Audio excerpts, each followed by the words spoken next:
Lieutenant Heather Blackwood stood at attention on the observation deck of New Washington Defense Command, her eyes fixed on the holographic displays showing an unidentified vessel approaching Earth. The sleek ship with its iridescent scale-like exterior had somehow bypassed 3 layers of orbital security without triggering a single alarm. Alarms blared throughout the facility as the strange craft descended toward the primary landing pad. Commander Ellis rushed to Heather's side, her face pale with concern. "That thing just cut through our defense grid like it wasn't even there," she whispered. Heather nodded, her hand resting instinctively on her sidearm. The ship was unlike any she had seen before, not merely mechanical but seemingly alive, its surface rippling slightly as it adjusted to Earth's atmosphere.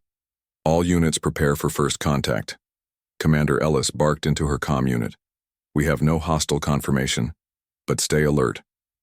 The vessel settled onto the landing pad with surprising grace for its size. A hush fell over the assembled security teams as a seam appeared along the side of the craft, widening into a doorway bathed in soft blue light. Heather felt something strange in that moment. A pull. A whisper at the edge of her consciousness. She stepped forward without meaning to. "Lieutenant, stand down," Commander Ellis hissed, but Heather barely heard her. From the glowing portal emerged a figure so ethereal that several soldiers gasped audibly. Her skin was pale with an underlying luminescence that shifted like moonlight on water. Her ears tapered to delicate points and her eyes swirled with colors that seemed to reflect emotions rather than physical traits. Her silver-white hair cascaded down her back, adorned with crystalline ornaments that chimed softly with each movement. Behind her prowled a creature that made every weapon in the compound instantly train on it. 6-limbed and covered in sapphire scales, it resembled the dragons of Earth mythology, but with an alien precision to its movements. Its amber eyes surveyed the humans with unmistakable intelligence. The woman raised her hand and spoke, her voice melodic and strangely accented. "I am Princess Lyrelai of the Elven Confederacy. We come in peace, seeking alliance against a common enemy." The dragon-like creature made a rumbling sound in its throat, its eyes scanning the crowd until they locked with Heather's. A jolt of recognition shot through her, though she could not understand why. General Morgan pushed through. The security detail, a tall, imposing woman with 3 decades of military service etched into her face. "I am General Morgan, Earth Defense Force. We were not notified of any diplomatic arrivals, especially one that bypasses our security measures." "Princess," Lyrelai bowed slightly. "I apologize for the unconventional arrival, General, but time grows short. The Void Empire advances toward your sector of space. We came directly to propose an alliance." Her gaze drifted from the general, moving across the assembled soldiers until it found Heather. The princess froze, her swirling eyes widening slightly. Something passed between them, a silent communication that made no logical sense. The creature beside her made another rumbling sound, almost like satisfaction. "General," Morgan frowned. "What sort of alliance? A marriage alliance," Princess Lyrelai replied, still looking at Heather. "I was sent to marry your military commander." Only then did she turn back to General Morgan, who looked momentarily stunned, but as their eyes met, the princess seemed to recoil slightly, her expression shifting to confusion. Heather felt Commander Ellis nudge her. "Did you see that?" She whispered. "See what?" Heather asked, trying to break the strange spell that had come over her. The way she looked at the general, like she expected someone else. After a tense moment, General Morgan recovered her composure. "We have much to discuss. Princess Lyrelai, welcome to Earth."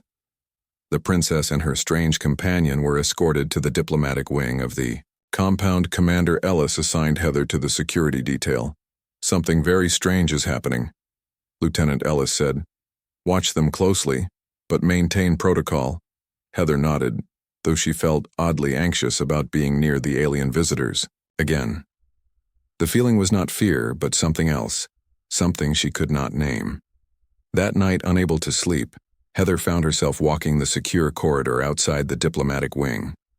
Her security clearance granted her access, though she had no official reason to be there. Something compelled her forward. A soft glow emanated from beneath the door to the princess's quarters. Against all protocol. Heather pressed her ear to the door, hearing a melodic language she could not understand but somehow almost recognized.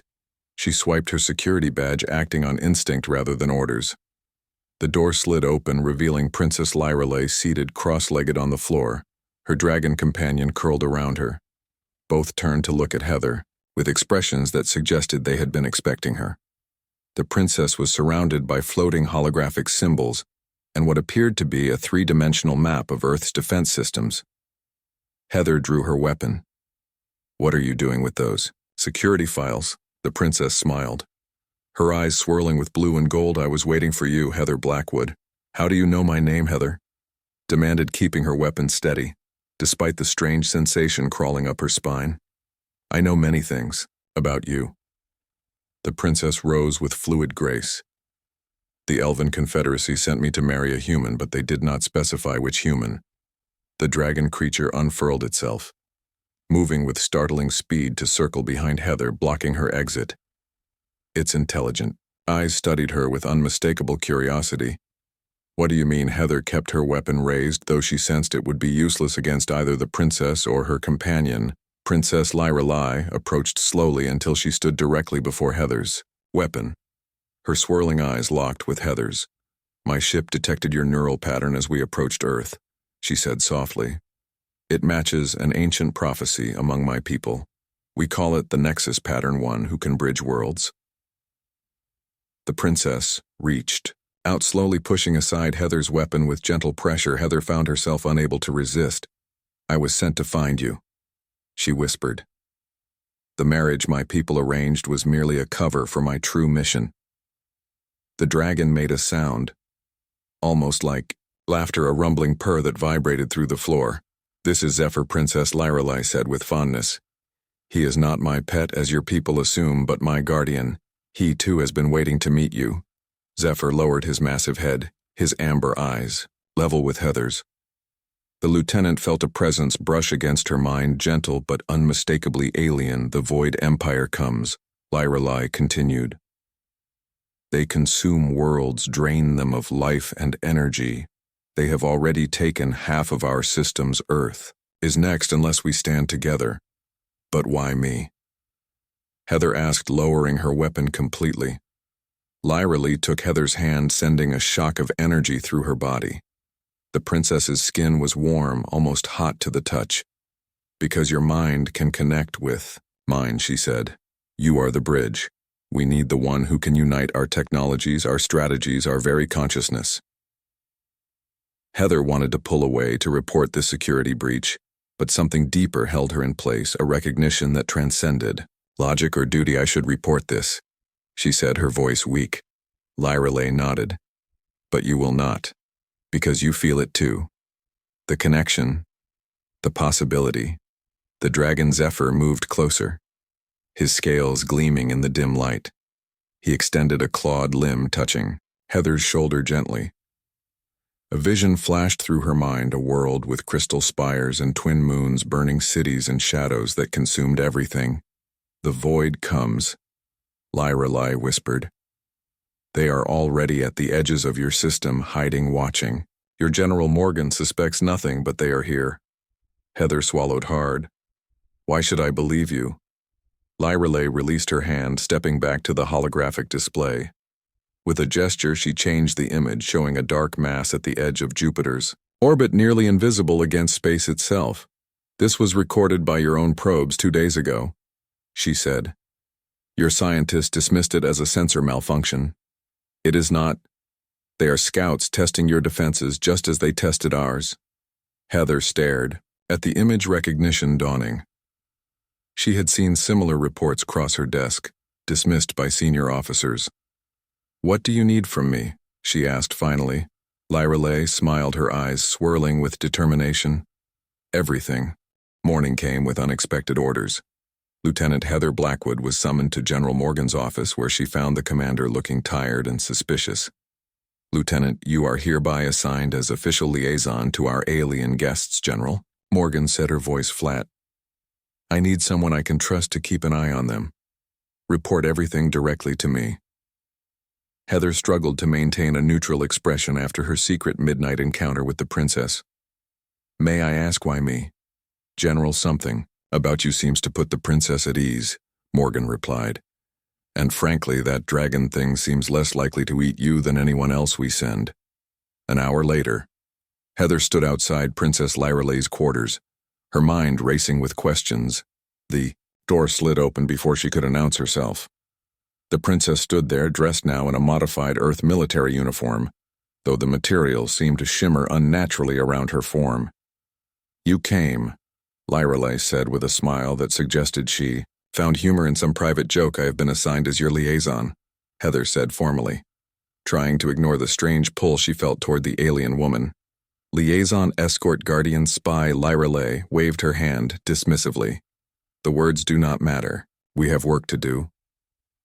Zephyr appeared behind the princess, his massive scaled body somehow fitting through doorways designed for humans. The creature moved with impossible grace for its size, its amber eyes fixed on Heather with unmistakable recognition. Your first assignment is to show us your technology centers. Lyrale said we need to understand what we have to work with before they arrive. The day proved strange and unsettling as Heather escorted the princess through increasingly sensitive areas of the base. Lyrale demonstrated uncanny knowledge of human systems, often explaining functions to technicians who stared in shocked silence.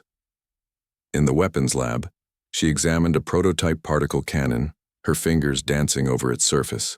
The energy alignment is inefficient, she murmured almost to herself. You are losing nearly 40% output through heat dispersion. The lead engineer frowned. How would you know that? We just discovered that issue yesterday. Lyrale smiled enigmatically. Similar principles apply across galaxies. Throughout these tours, Zephyr remained close to Heather, occasionally brushing against her mind with alien thoughts that felt like whispers in an unknown language. Each contact left her with fleeting images of crystal cities, burning skies, and massive shadow vessels consuming moons. By late afternoon, they reached the Quantum Communications Center, where researchers were attempting to establish faster-than-light communication protocols. This is most promising, Lyrale said, examining the equipment with genuine interest. This could serve as the foundation.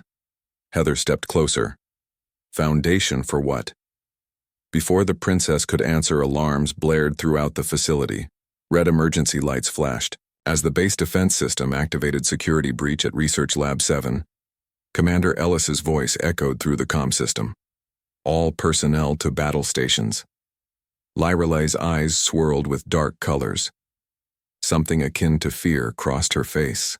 They are here already, she whispered. Earlier than I expected. Zephyr growled a sound like thunder, his scales rippling with energy. We need to get you to a secure location, Heather said, automatically reaching for the princess's arm. No, Lyrale said, gripping Heather's wrist with surprising strength. We must go to the lab. They are after the quantum resonator prototypes. How could you possibly know that? Heather demanded. Zephyr nudged them both toward the exit, his massive body suddenly seeming more predatory, more weapon than companion. They always target communication technology first. Lyrale said it is how they isolate worlds before the main invasion. Against all protocol and training, Heather found herself following the princess through emergency corridors toward the research wing, Zephyr moving ahead of them like a living battering ram. They reached a security checkpoint to find the guards unconscious but unharmed.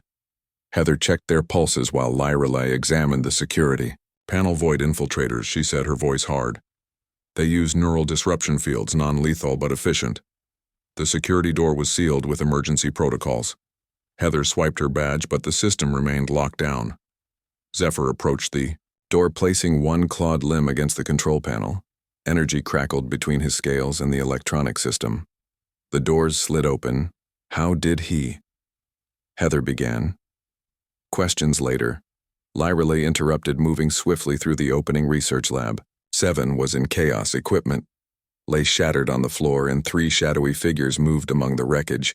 Their forms seemed to waver between solid and gaseous states, hands like smoke solidifying only when they touched an object. Void Scouts, Lyrale whispered. We are fortunate it is not a full warrior. The creatures turned toward them, their faces featureless except for glowing points where eyes should be. They moved with unnatural speed, converging toward the intruders. Heather drew her, weapon firing at the nearest figure. The energy pulse passed through it harmlessly. Conventional weapons are useless. Lyrelay shouted Zephyr now. The dragon creature reared up, his mouth opening impossibly wide. A blast of blue energy erupted from his throat, striking one of the shadow figures. The creature shrieked a sound like metal tearing as it dissolved into particles. The remaining scouts turned toward Zephyr, recognizing the greater threat. They flowed across the room like living smoke. Heather pushed Lyrelay behind a fallen cabinet as Zephyr engaged the creatures. Energy flashed throughout the lab as the combatants exchanged blows. A portion of the ceiling collapsed, sealing the main exit. Heather realized with growing dread that they were trapped. One of the Void Scouts broke away from the fight with Zephyr, flowing toward the quantum resonator prototype still intact on its stand. Lyrelay leapt from cover, racing toward the device. Heather tried to stop her, but the princess moved with inhuman speed, reaching the prototype first. The void creature enveloped her like a cloud. No, Heather screamed, running forward. Lyrelay raised her hand within the dark mass, a crystal pendant glowing between her fingers. The light seemed to repel the creature, forcing it back. The princess placed her other hand on the resonator, which began to pulse with the same frequency as her pendant. The Void Scout shrieked, retreating to join its companion against Zephyr. Heather reached Lyrelay, who was pale but standing. "What was that?" she demanded. The princess held up the crystal pendant. "This is attuned to the Nexus energies, the same energy that flows through you through me." Lyrelay pressed the crystal into Heather's hand. It flared brilliantly, nearly blinding them both. The resonator responded, pulsing in sync. "You see," Lyrelay said, her voice urgent. "The prophecy. The Nexus warrior whose neural patterns can bridge technologies and species." Across the room, Zephyr was losing ground against the two remaining scouts. Their shadowy forms seemed to be draining his energy, his movements growing slower. Heather looked at the glowing crystal in her palm, then at the resonator. A crazy idea formed in her mind. "Will this thing amplify energy?" she asked, nodding toward the prototype. Lyrelay understood immediately. "Yes, but it requires precise calibration that would take hours. Not if it's already synced with this."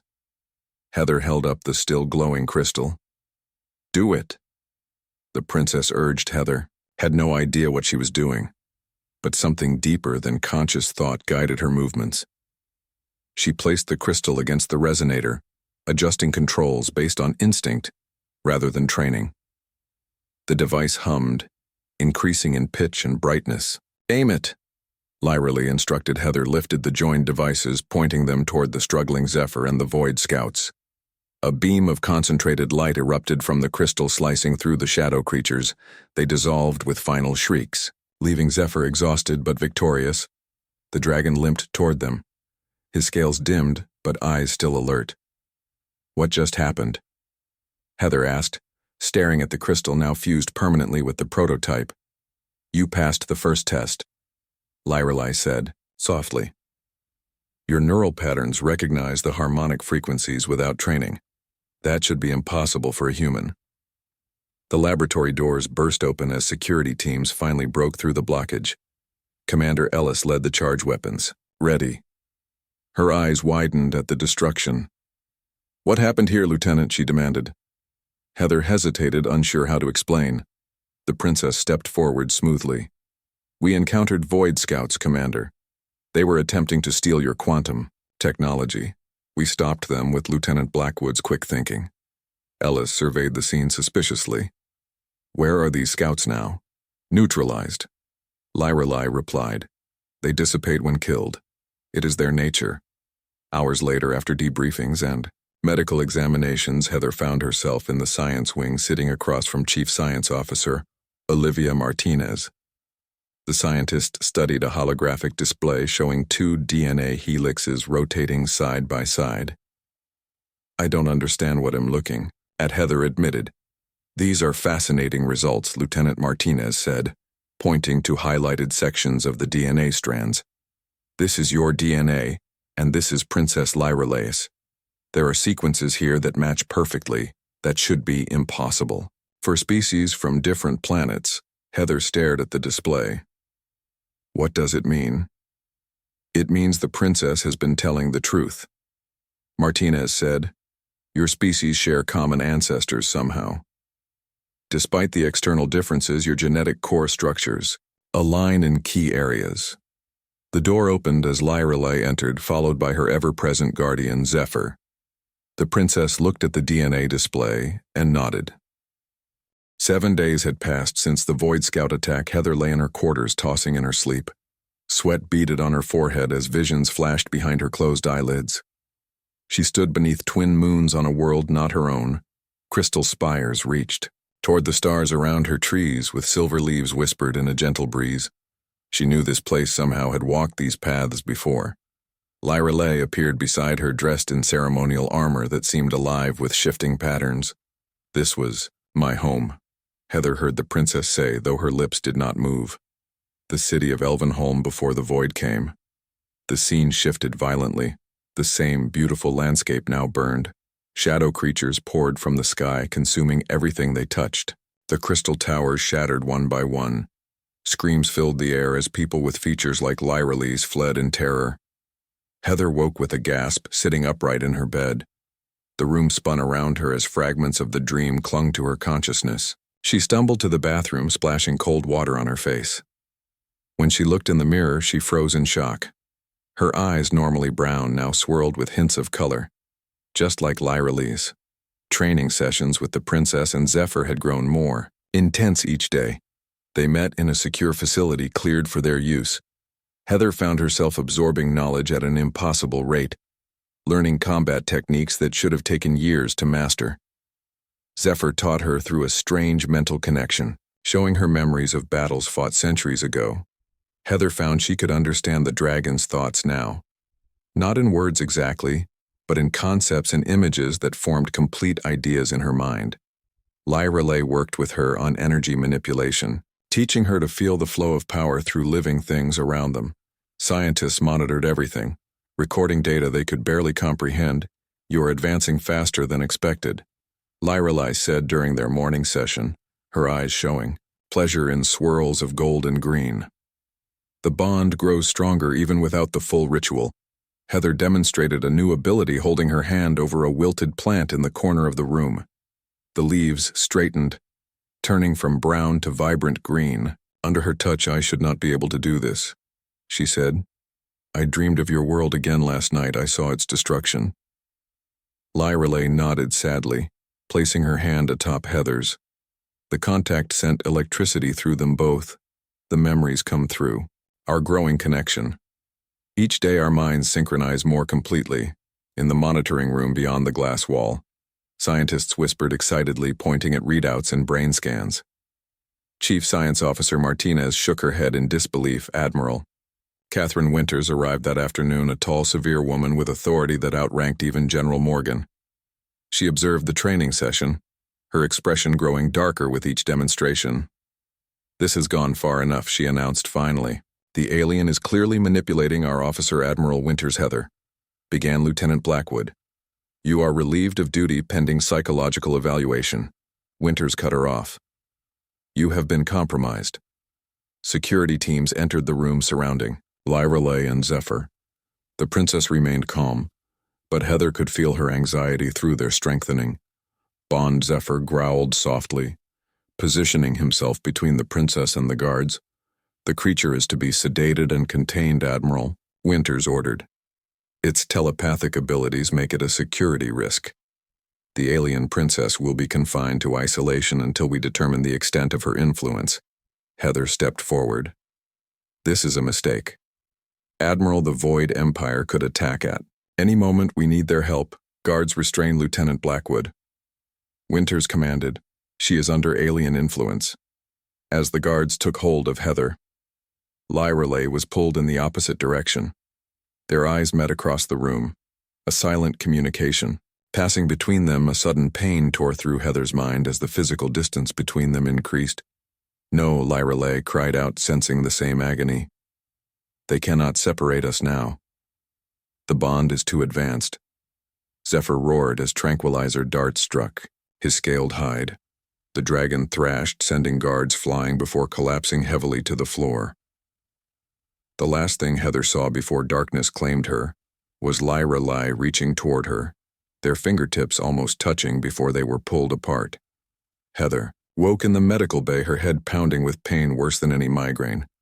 Machines beeped around her, monitoring vital signs that fluctuated wildly. Dr. Nicole Baxter stood over her, frowning at the readings. Lieutenant, "Can you hear me?" the doctor asked. Heather tried to respond but could form no words. Her thoughts scattered like broken glass. Inside her mind she felt a void where Lyra's presence had been a cold emptiness that threatened to consume her. "Where is she?" Heather managed to whisper. After several attempts, Dr. Baxter glanced nervously at the door. "The princess is in isolation. Level 4 security. The dragon is sedated in the containment facility." Heather tried to sit up, but her body refused to cooperate. Her muscles spasmed uncontrollably. "Need to bring her here," Heather gasped. "I can't feel her, I can't." Dr. Baxter placed a calming hand on her shoulder. "I suspected as much. Your neural patterns are degrading rapidly, showing signs similar to withdrawal, but far more severe. The princess is experiencing the same symptoms." A nurse entered with medication, but Dr. Baxter waved her away. "No drugs," she said firmly. "They won't help. This is something else entirely." The doctor moved to a computer terminal, typing rapidly. "I specialize in unconventional neurological phenomena, Lieutenant. In 30 years of research, I've never seen anything like what happened when you two began working together." "What happened?" Heather asked, struggling to focus through the pain. "A psionic bond," Dr. Baxter explained. "The princess was telling the truth. Your minds have begun merging at a fundamental level. The separation is causing a catastrophic neural cascade failure. Am I dying if the bond isn't restored soon?" Dr. Baxter said bluntly. "Yes. Both of you." Our days passed. In a haze of pain and fragmented consciousness, Heather caught glimpses of arguments outside her room. Dr. Baxter confronting Admiral Winters, General Morgan intervening. The words washed over her without meaning as she sank deeper into darkness. On the 7th day of separation, Heather felt a familiar presence nearby. She forced her eyes open to see Dr. Baxter wheeling in another bed. Lyra lay there, her luminescent skin now dull, her eyes barely swirling with faint color. "Against orders, Doctor," Baxter announced, positioning the bed side by side. "I am not watching 2 patients die because of military paranoia." With tremendous effort, Heather reached out her hand. Lyra did the same, their fingers inching toward each other. The moment they touched, a blinding light filled the room. Energy coursed between them like lightning, causing monitors to explode and power to fluctuate throughout the medical wing. Heather felt life rushing back into her body, but different changed somehow. Knowledge poured into her mind, languages, strategies, battle techniques, thousands of years of elven history. The genetic potential Lyra had spoken of, awakened cells rewriting themselves at a fundamental level. When the light faded, Heather sat up effortlessly, feeling stronger than ever before. She looked at her reflection in a cracked monitor. Her eyes now shifted colors exactly like Lyra's, expressing emotions through swirls of blue and gold.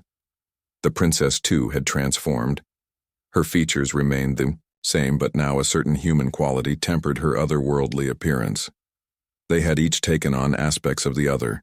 Dr. Baxter stared in amazement. "What happened? The partial bonding is complete," Lyra said, sitting up. "The full ritual can now be performed." The door burst open as Zephyr bounded into the room, somehow free of his containment. The dragon looked between them, his amber eyes gleaming with satisfaction. He approached Heather, lowering his massive head. "I understand you now," Heather said as the dragon's thoughts came to her in clear communication.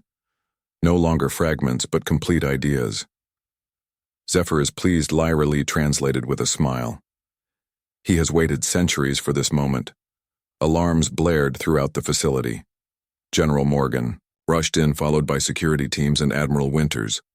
"What is the meaning of this?" Admiral Winters demanded. Then she saw Heather.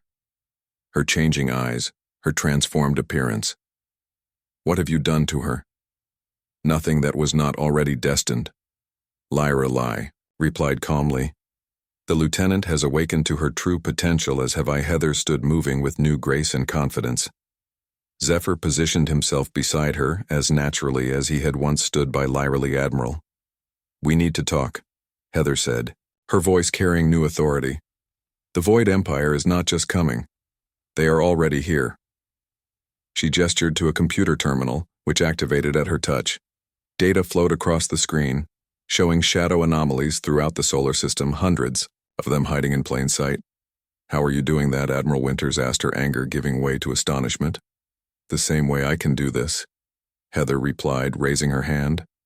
A shield of energy formed around them briefly before dissipating. I understand. Now what Lyra Lie has been trying to explain. General Morgan stepped forward cautiously. What exactly is happening? Lieutenant. Heather looked at Lyra Lie, who nodded encouragingly. The Elven princess came here seeking the Nexus warrior. Heather explained. That warrior is me. Our species share ancestors seated across the galaxy millennia ago. Some humans like myself carry dormant genes that when activated can channel energies beyond normal comprehension. The princess took Heather's hand, completing the circuit of energy between them. The marriage ritual is a psychic bonding, she continued.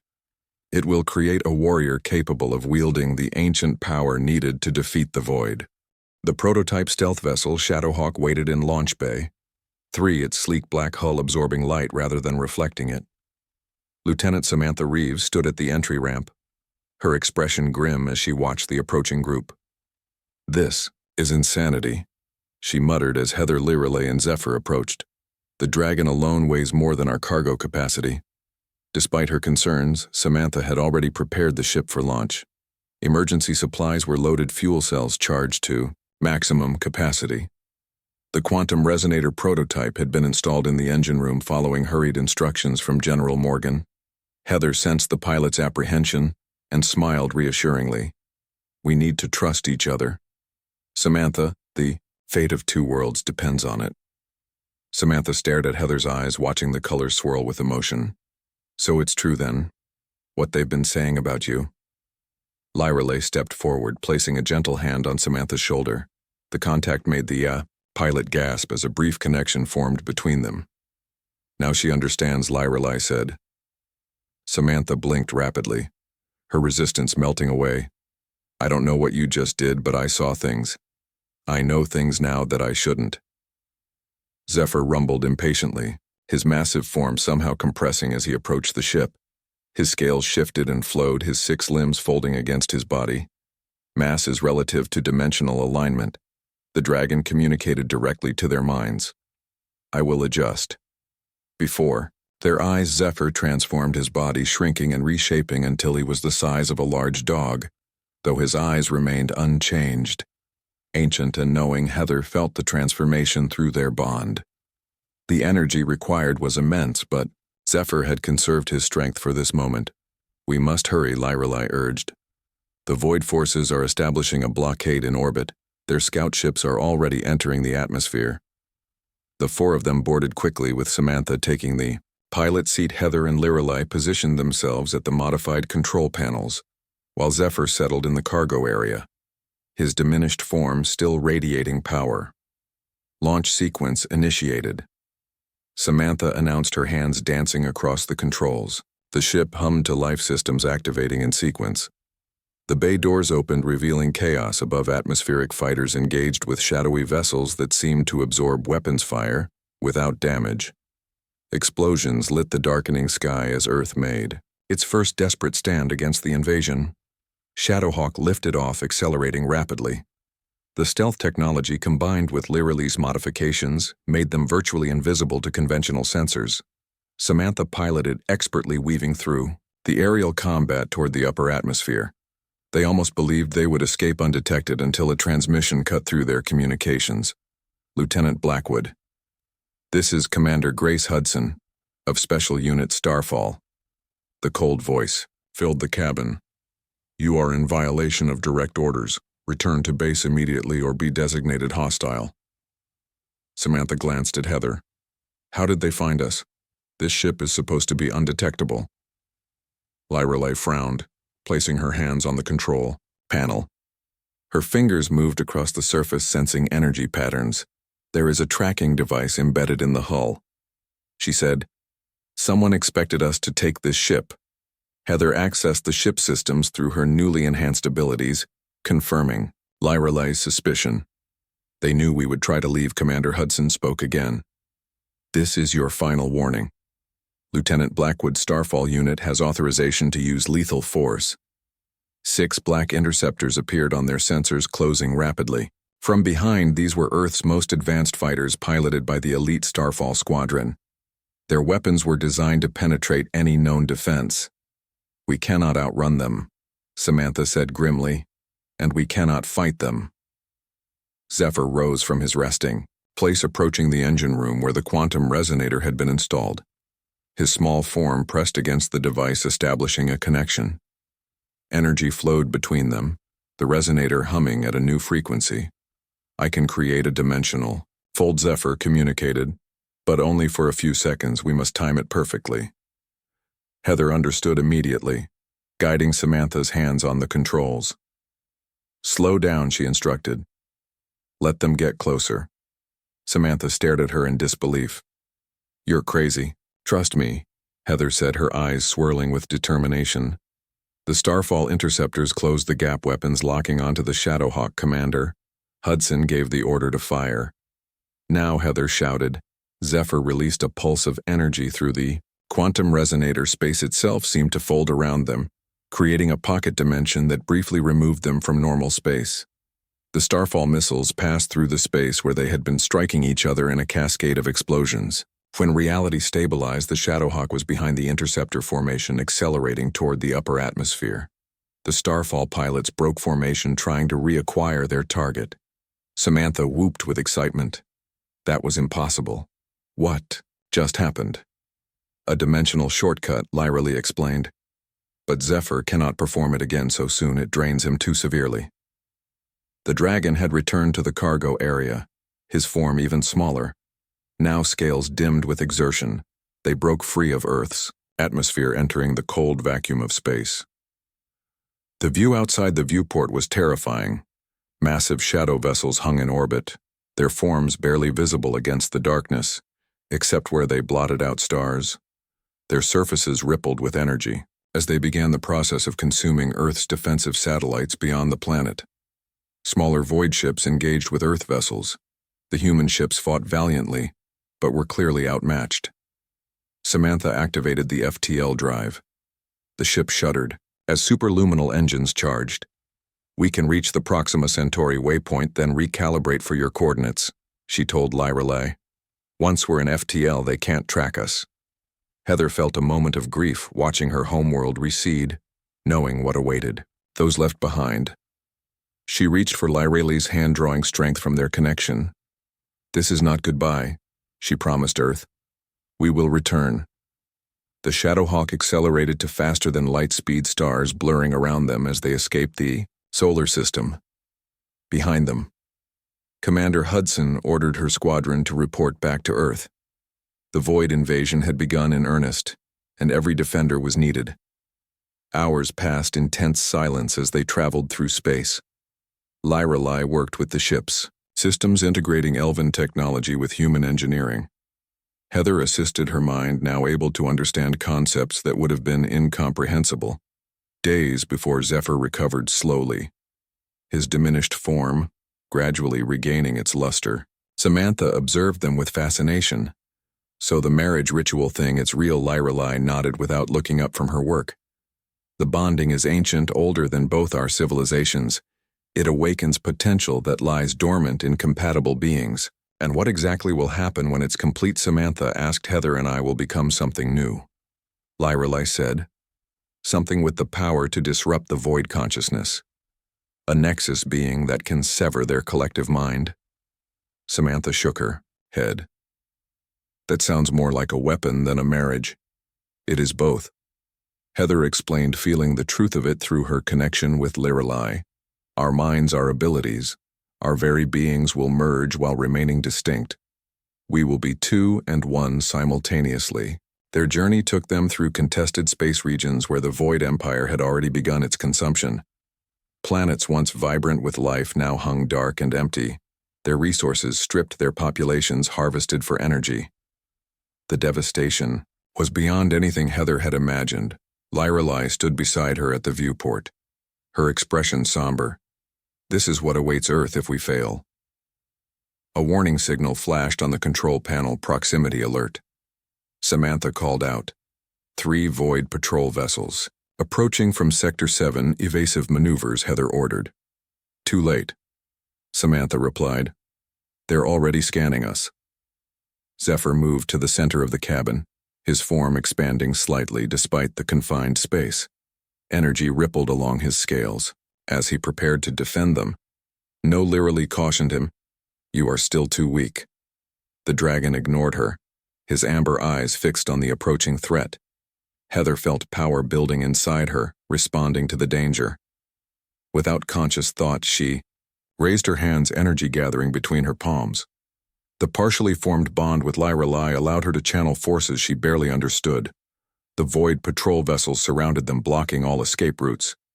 The Shadowhawk shuddered as a tractor beam locked onto their hull. Let me try something, Heather said. Her eyes now blazed with swirling colors as she pressed her hands against the viewport. The energy flowed from her, forming a barrier around the ship. The tractor beam wavered, then broke. Samantha stared in shock. How did you know time? Heather gasped, feeling the drain on her strength. Full power to engines. The ship lurched forward, breaking free of the Void formation, but the patrol vessels pursued, firing weapons that seemed to eat. Through space itself, Zephyr roared, his form expanding further despite the strain. He positioned himself at the rear of the ship, his mouth opening to release a concentrated beam of plasma at their pursuers. One of the Void vessels disintegrated. Under the assault, Lyrelai joined her strength with Heather's, creating a shield that deflected the enemy fire. The princess guided Heather's untrained abilities, showing her how to maintain the energy flow without burning herself out. The remaining Void ships continued pursuit, their weapons gradually weakening the shield. We can't keep this up, Samantha warned, engine temperature critical. Heather felt an idea form in her mind, not her own, but Lyrelai's. The sacred grove pulsed with ancient power, silver leaves shimmering in the light of twin moons. Heather and Lyrelai stood by the reflecting pool, their forms casting long shadows across the luminescent water. Zephyr positioned himself at the edge of the clearing, standing guard against any who might interrupt the ritual. The sounds of battle echoed distantly beyond the grove. Samantha's sacrifice weighing heavily on Heather's heart. She gave herself for this. Heather said, her voice thick with emotion. We cannot waste her gift, Lyrelai nodded, taking Heather's hands in her own. The partial bond between them flared at the contact energy spiraling around their joined fingers. This place has existed since the founders first came to my world, the princess explained. Every energy line on the planet converges beneath this pool. The ritual must be performed when both moons align directly overhead. Heather looked up, seeing the twin moons drawing closer to perfect alignment. One silver, one with a faint blue tinge, their light growing stronger as they approached their zenith. What do we do? She asked. Lyrelai led her to the pool's edge. The water seemed to glow from within, reflecting not just the moons but impossibly stars that were not visible in the sky above. First, we must prepare ourselves, the princess said. She began removing her armor, laying each piece reverently at the pools. Heather followed her example, until they stood in simple undergarments, their skin glowing in the moonlight. Heather with her human resilience, Lyrelai with her elven grace. Both transformed already by their partial bond, their eyes matching in their swirling colors. Zephyr approached them, his massive form radiating power.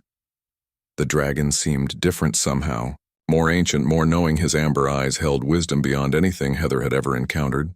He is not what he appears, Lyrelai said, sensing Heather's thoughts. The form you see is merely what your mind can comprehend. As she spoke, Zephyr began to change, his scaled body shifting, glowing with internal light. His form expanded, becoming more ethereal, less solid, until he towered above them, a being of pure energy with only the suggestion of draconic features. Cosmic, Drake Heather whispered, understanding flowing through her bond with Lyrelai. He is one of the original founders, one of the last Lyrelai. Confirmed. He has guarded my people since the beginning, waiting for the prophecy to be fulfilled. Waiting for you. Zephyr's voice resonated, directly in their minds, deeper and more powerful than before. I have watched 1,000 worlds rise and fall. He communicated. The void is ancient as my kind. But where we create, they consume. This moment, this bonding has been written in the fabric of reality since the first stars ignited. The twin moons continued their approach toward alignment. The water in the pool began to ripple, though no wind disturbed the grove. Energy built around them, the air growing thick with potential. It is time, Lyrelai said. She stepped into the pool, Heather following without hesitation. The water was warm, almost alive, embracing them, swirling around their bodies. They waded to the center of the pool, standing face to face beneath the twin moons. Zephyr moved to the water's edge, his energy form creating a protective circle around the ritual space. Lyrelai raised her hands, placing them gently on either side of Heather's face. The touch sent electricity through both of them. Now we complete what was begun, the princess whispered. Their foreheads touched and the world exploded into light. Heather felt herself falling into Lyrelai, and Lyrelai falling into her. Their minds merging, their souls intertwining. Thousands of years of elven knowledge poured into Heather memories, languages, abilities that no human had ever possessed. Lyrelai's consciousness expanded with human adaptability, intuition, and creativity, the unpredictable spark that made humanity unique. Their physical bodies remained distinct, but their essences merged, creating something new, something unprecedented. Neither fully human nor fully elven, but a bridge between worlds. As the twin moons reached perfect alignment directly overhead, the water around them began to glow brighter, rising up to envelope them in a cocoon of pure energy. From within that cocoon, their joined consciousness expanded outward, touching first the grove, then the planet, then reaching beyond into space itself. They could feel everything. The devastation of Elvenholm, the void ships in orbit, the battles raging across multiple worlds, Earth fighting desperately against the invasion. Every life, every death, every moment of resistance registered in their expanded awareness, and they could feel the void. A vast collective consciousness, cold and hungry, ancient and patient, it noticed them. Their joining created a disruption in its network, a new pattern it had never encountered before. The void collective turned its attention toward them, focusing its awareness on the anomaly in the sacred grove. They know we are here. Heather and Lyrelai thought as one. They come. The energy cocoon surrounding them intensified as Zephyr added his power to their bond. The cosmic Drake's energy flowed into them, completing the circuit, revealing the final truth. Zephyr was not merely a guardian, but a key. The last piece needed to activate the full potential of their bonding. His essence had guided both civilizations for millennia, subtly directing their evolution toward this moment. With his power added to theirs, the bonding transcended physical limitations. Their joined consciousness could now perceive the structure of reality itself, the patterns that bound all things together. And within those patterns, they found what they sought, a frequency, a vibration that could disrupt the void collective consciousness, severing the connections that allowed it to function as a unified entity. Through their expanded awareness, they sensed void forces converging on the grove, shadow ships descending through the atmosphere, Commander Hudson and what remained of Starfall unit approaching, corrupted and consumed by void influence. We need to return, Heather thought. We need to take this knowledge back to Earth. Yes. Lyrelai agreed. But first we must survive. The energy cocoon collapsed inward, the water returning to the pool. Heather and Lyrelai stood transformed. Their bodies glowed faintly with internal light. Their eyes perfectly matched in their swirling colors. Their movements were synchronized, their thoughts flowing freely between them. Zephyr, too, had changed. His energy form had condensed, becoming solid once more, but vastly larger. His scales now shimmered with every color of the spectrum. His wings spread wide enough to shadow the entire grove. The cosmic drake lowered his massive head. "The bonding is complete," he communicated. "Now we must bring this knowledge to your world." The quantum resonator technology combined with elven psionic amplifiers can broadcast the disruption frequency to all void entities simultaneously. "But how do we get back to Earth?" Heather asked. "The Shadowhawk is damaged beyond repair." Zephyr rumbled with something like amusement. "I am not limited to the form you have known," he replied. "I can carry you across the stars." The massive dragon lowered himself, allowing them to climb onto his back. As they settled between his shoulder blades, the scales shifted, forming a secure space for them. Beyond the grove, void forces had surrounded them. The shadows of their ships darkened the twin moons. Commander Hudson led the corrupted Starfall unit to the groves. Edge their weapons trained on the clearing. "They cannot enter," Lyrelai reassured. "But neither can we leave without confronting them." Zephyr rose to his full height, his wings extending impossibly wide. The very air seemed to bend around him as he gathered his power. "Hold tight," he warned. The dragon launched skyward with explosive force, his massive wings beating once-twice, propelling them beyond the atmosphere in seconds. The acceleration would have killed unaltered humans, but Heather and Lyrelai were protected by their transformation. Void ships converged on them, firing weapons that consumed matter itself. Zephyr twisted through space, evading the attacks. His scales deflected what could not be avoided. Heather and Lyrelai worked in perfect harmony, drawing on their combined knowledge to create shields around the dragon. Where Heather's power faltered, Lyrelai's compensated. Where Lyrelai's focus wavered, Heather maintained it. Their strengths and weaknesses perfectly balanced. Together they tore through the void blockade. Zephyr opening a dimensional pathway that hurled them across vast distances of space. Earth grew from a distant point of light to a blue and green jewel in the darkness, but what they found there filled them with horror. The void invasion had accelerated. Massive shadow ships surrounded the planet. Beginning the consumption process, Earth forces fought valiantly but were vastly outmatched. Defense stations had fallen, silent cities burned as shadow creatures harvested their energy. Admiral Winters had marshaled the remaining forces in a desperate last stand. Ships formed a protective ring around the planet, firing continuously at the void vessels with minimal effect. Through their expanded consciousness, Heather and Lyrelai reached out, touching the quantum communication network that spanned Earth. Each node, each relay registered in their awareness. "This is how we do it." Heather realized, "We use the network to broadcast the disruption frequency." "Yes," Lyrelai agreed. "But we need a direct connection to the void mothership. The signal must penetrate to the core of their collective consciousness." Zephyr understood their plan without words.